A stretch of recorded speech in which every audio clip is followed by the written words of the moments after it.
Highway 90 went quiet after midnight. The Briarwood Motor Inn sat just off the exit. A 2-story strip of identical doors and dim hallway lights. The kind of place travelers forgot by morning. Nothing dramatic ever happened there. The night shift belonged to silence. At 2:07 a.m., the front desk clerk was finishing paperwork beneath the muted glow of the lobby lamps. 9 rooms were occupied. Room 214 was not one of them. It had been cleaned that afternoon. Fresh sheets. Towels folded. Keycard reset. The system clearly showed vacant. At 2:14 a.m., the internal phone rang. The clerk glanced down. Caller ID 214. He hesitated, then answered, front desk. For a moment, there was nothing. Then a woman's voice, low and steady. Is someone standing outside my door? The question wasn't frantic. It sounded controlled. Careful. The clerk pulled up the second-floor camera feed. The hallway outside 214 was empty. No movement. No shadow. Ma'am, I don't see anyone there, he said. Are you in room 214? A pause. I can see a shadow under the door. He leaned closer to the monitor.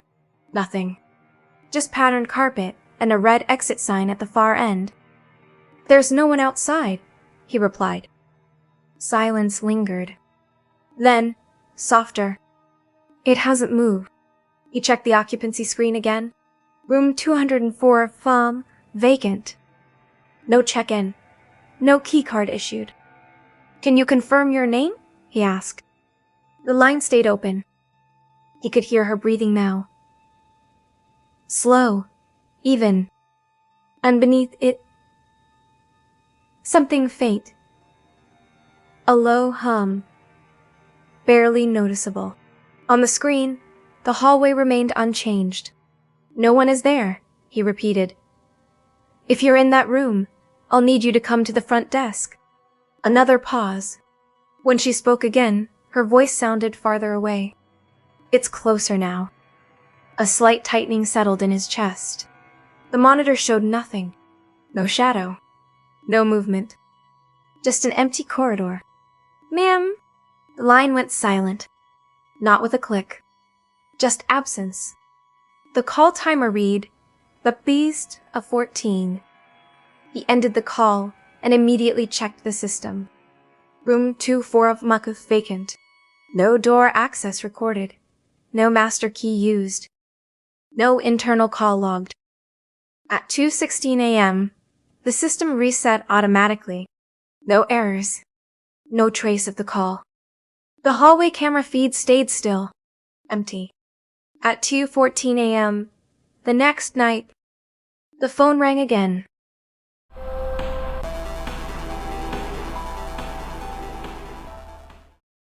At 2:14 a.m. the next night, the internal phone rang again. Caller ID 214. The clerk already had the hallway camera open when he answered. Front desk. Silence. Then the same woman's voice, steady and low. Is someone still there? He watched the monitor. The corridor outside 214 was empty. Fluorescent lights steady. No movement. There's no one outside your door, he replied. Are you alone? A pause. Yes. This time he activated the motel's call archive system. I need you to come to the front desk, he said. Another pause. I can hear them breathing. He leaned toward the audio meter on the console. There it was. A second waveform. Faint. Irregular. Not aligned with her voice. Ma'am, that room isn't occupied, he said carefully. Silence stretched. Then softer. Then who's in here? The line remained open. He could hear her breathing, and beneath it, another breath, slower, closer to the microphone than hers. The hallway camera showed nothing. He grabbed the master key and headed upstairs. The corridor felt tighter than usual. Room 214 sat halfway down. Door closed. No light underneath. He checked the live camera on his phone. It showed him alone. He swiped the MasterCard. The lock clicked. Inside, the room was empty. Bed untouched. Bathroom dark. No luggage. But the room phone rested slightly off the cradle. Not lifted fully. Just enough to keep the line active. A faint hum came from the receiver. He stepped closer. From the handset? Breathing. Contained. Close. Not echoing. He slowly pressed the receiver back into place. The hum stopped. When he returned downstairs, the archived recording had processed. He replayed it. Her voice was clear. But the second breath was clearer now. It didn't sound behind her. It sounded beside the microphone. At 2:16 a.m., the phone rang again. Caller ID. Front desk. The clerk didn't answer the call from front desk the night before. He just stared at it ringing. Then it stopped. The archived recording from room 214 kept replaying in his head. The woman's voice was clear. The second breath was clearer. It wasn't behind her. It was beside the microphone. At 2:14 a.m. the following night, he prepared. He turned off the lobby TV, dimmed the lights, placed his personal phone on the counter with a voice memo recording. 2:14 a.m. The internal line rang. Caller ID 214. He hit record and answered. Front desk. A pause. Then the woman. Why won't you open the door? Different wording. Same calm tone. There's no one outside your door, he said. Silence. Then breathing. But this time, the breath didn't follow her voice.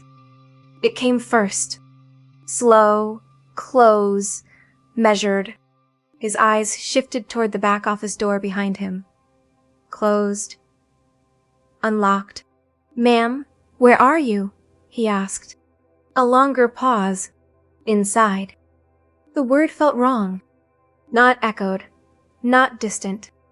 Direct. His phone's audio levels spiked, not from the handset, but from the room around him. The breathing didn't sound like it was traveling through a phone line anymore. It sounded present. In the lobby. He slowly pulled the receiver from his ear. The breathing did not fade. It stayed consistent, as if it wasn't coming from the call at all. Something shifted behind him, soft, like weight adjusting. He didn't turn. The woman spoke again, barely a whisper. Are you the one standing outside my door? The desk line went dead. The breathing continued for 3 seconds longer. His personal phone kept recording. On playback later, the call audio was there. Her voice. The question. But underneath it, a second track. Clearer than before. Breathing. Positioned slightly behind and to the right of the microphone. Security footage from that night showed the clerk standing alone behind the desk. No one entered. No one left. But at 2:38 a.m., he shifted sideways. Just slightly, as if making room. He didn't return for his next shift. Room 214 remained vacant. At 2:14 a.m. the following night, the lobby door sensor activated. No one was seen entering. The internal line lit up. Caller ID 214. The clerk never returned. No notice. No explanation. Management reviewed the footage from his last shift. At 2:14 a.m., he stood alone behind the counter. No one entered. No one left.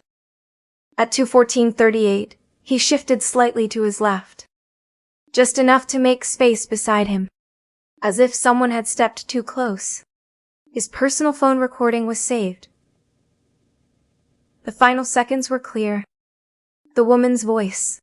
Are you the one standing outside my door? Then the line disconnecting. Underneath it, a breath. Positioned just behind the microphone. Close. 3 nights later, a new clerk took over. He was given one instruction. If room 214 calls, let it ring. At 2:14 a.m., the phone did not ring. Instead, the lobby's automatic doors slid open halfway. No headlights outside. No movement on camera. After a few seconds, they closed. Then the desk console lit up. Incoming internal call.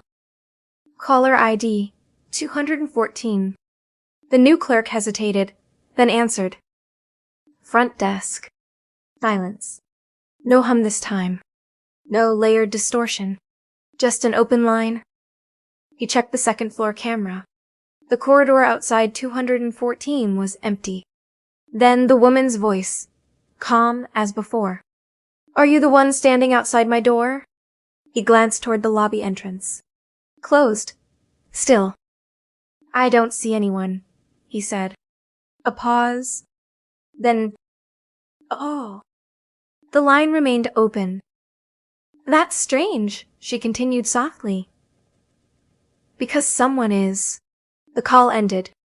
Security footage shows the clerk slowly turning toward the dark hallway behind the desk. He takes one step, then stops. No one appears on camera. No shadow crosses the frame. But when the audio is amplified, one detail stands out. A breath. Very close to the lobby microphone. Room 214 remains vacant. Its phone line has been disconnected. Yet some nights, just before 2:14 a.m., the internal console light flickers once. No ring. Just a brief pulse. As if something is waiting for someone to answer.